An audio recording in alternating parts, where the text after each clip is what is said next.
போற்றுதலுக்குரிய எங்க அந்த மைக்கு இது யாரோட மைக்கு? கேக்குதா? போற்றுதலுக்குரிய பதவியில் இருக்கின்ற பிரதமர் நரேந்திர மோடி அவர்கள் ஒரு விஷப்பாம்பை விட மோசமாக விஷங்கக்கிற அளவுக்கு தேசத்தில் பிரிவை ஏற்படுத்தி இரத்த ஆறு ஓட வச்சு மத கலவரத்தை உண்டு பண்ணி எப்படி மணிப்பூரில் உண்டு பண்ணாரோ, குஜராத்தில் பண்ணாரோ, அப்படி ஒரு கேவலமான முறையில் மன்மோகன் சிங்கோட கால் தூசிக்கு கூட இவர் ஈடாக மாட்டார். மன்மோகன் சிங் மிகப்பெரிய ஒரு பொருளாதார வல்லுனர், ஃபைனான்சியல் நிபுணர். கொஞ்சம் அமைதியாக இருங்க ப்ளீஸ். அவர் பேசினது ஒட்டுமொத்தமாக இந்த மாதிரி தாழ்த்தப்பட்டவர்கள், ஓபிசி, பெண்கள், இஸ்லாமியர்களில் ரொம்ப ரொம்ப பின்தங்கிய வகுப்பில் இருக்கவங்க, வேலை வாய்ப்பு இல்லாமல் இருக்காங்க, அவங்களுக்கெல்லாம் அந்த மாதிரி பிரித்து கொடுக்கப்படும்ன மாதிரி ஒரு பொதுவான கருத்தை கருணை அடிப்படையில் பேசினதை 2006 பேசினதை திருச்சி ராஜஸ்தானில் உள்ள சாதாரண, அதாவது எளிமையான மக்கள், அவங்க என்ன சொன்னாலும் நம்புவாங்க, ஏழைகள். அங்கெல்லாம் படிப்பறிவு இல்லாமல் தான் பெரியார், அண்ணா, நம்ம அயோத்திதாச பண்டிதர் இப்படியெல்லாம் இங்கே அப்படிப்பட்ட ஆளுமைகள் அங்கே இல்லாதனால அடிமையாகவே வச்சிருக்கிற அந்த ராஜஸ்தானில் இப்படி விஷங்கக்கிற அளவுக்கு ஒரு மிகப்பெரிய, அவர் ஒரு மனிதராக இருக்கவே தகுதியற்றவர், கீழ்த்தனமாக நடந்து கொண்டார்.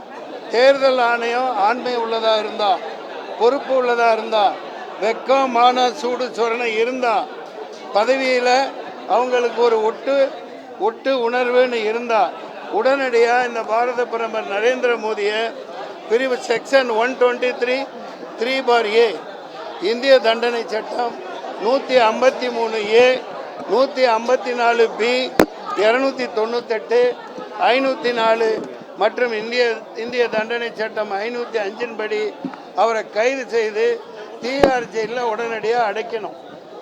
அப்புறம் தேர்தலை நடத்தணும். இந்த தேர்தல் அவர் தலைமையில் நியாயமாக நடக்காது. இது இன்னொன்று. இப்போ கொரோனா எப்படி கொண்டு வந்தாங்க, அதுக்கப்புறம் பூஸ்டர் ஊசி, ஹார்லிக்ஸ் ஊசி, பூஸ்டர் ஊசின்னு ஒன்றா கொண்டாந்தாங்கல்ல, அந்த மாதிரி முதல்ல என்ன வந்துச்சு?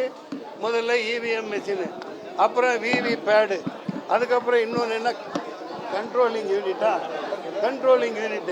அதை ஒரு 10 மீட்டர் வயரை வச்சுக்கிட்டு இந்த எலி பிடிக்கிற மாதிரி ஒரு அதிகர் உட்காந்துருப்பார். அவர் அமுக்குவார், அங்கே பீன்னு சவுண்டு வரும், அவர் அமுக்குவார். ஏண்டா இந்த கேவலமான கேப் மாதிரி பொழப்புக்கு பேசாமல் பேப்பரில் வச்சுட்டு போங்கடா, பேப்பரில் வச்சு தொலைங்கடா, பாரத பிரதமரை தூக்கி உள்ளே போடுங்க. மூன்றாவது சமாச்சாரம், நான் போன வருஷம் நவம்பர்லேயே கடிதம் கொடுத்துருந்தேன் காங்கிரஸ் பேராய கட்சியில் இணையறதுக்காக, தாய் கழகத்தில் இணையறதுக்காக. ஏண்டா முன்னாடியே சோனியாஜி 25th சமிட்டில் டெல்லிக்கு போய் ரொம்ப 5 வருஷம் முன்னாடி காங்கிரஸில் இருந்தேன். திண்டிவன ராமமூர்த்தி ஐயா அவர்கள் கூட கருத்து வேறுபாடு காரணமாக விலகிட்டேன். அது இணையறதுக்காக கடிதம் கொடுத்துருந்தேன். அது யாருக்கு போய் சேரலைன்னு நினைக்கிறேன். அதனால தான் இடையில் நான் அந்த கட்சி ஆரம்பித்தேன். ஒரு தேர்தலை கஷ்டப்பட்டு என் கை காசை போட்டு மிகவும் போராடி களத்தில் இருந்து அநேகமாக ஜெயிச்சுட்டு வந்திருக்கேன். இந்த நிலையில் அந்த வேலூர் தொகுதி எல்லா இடத்துலையுமே எனது பாரத பிரதமராக நமது இந்தியா கூட்டணியை எல்லா இடத்துலையும் ஆதரிக்கிறேன், வேலூரை தவிரன்னு சொல்லி பிரதமர் கேண்டிடேட்டாக I declared prime minister candidate Sonia காந்தியின் அன்பு மகள் பிரியங்கா காந்தி.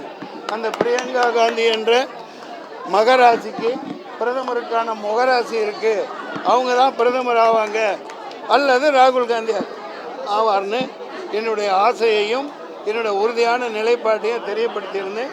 நிச்சயமாக இந்த மாதிரி ஒரு சூழ்நிலையில் 10 வருடம் நாட்டை ஆண்ட இந்த பாரத பிரதமர் ஒரு வெங்காயம் உரிச்சு போடலை, நாட்டு மக்களை பிச்சைக்காரங்களாக்கிட்டு, நாட்டு மக்களை எல்லாம் எந்த வேலைவாய்ப்பு இல்லாமல் கேவலமான முறையில் எல்லாத்தையும் கோவணத்தை உருவுற வேலையை பண்ணிட்டு இன்னைக்கு போய் இன்னொரு கருத்து சொல்கிறார்.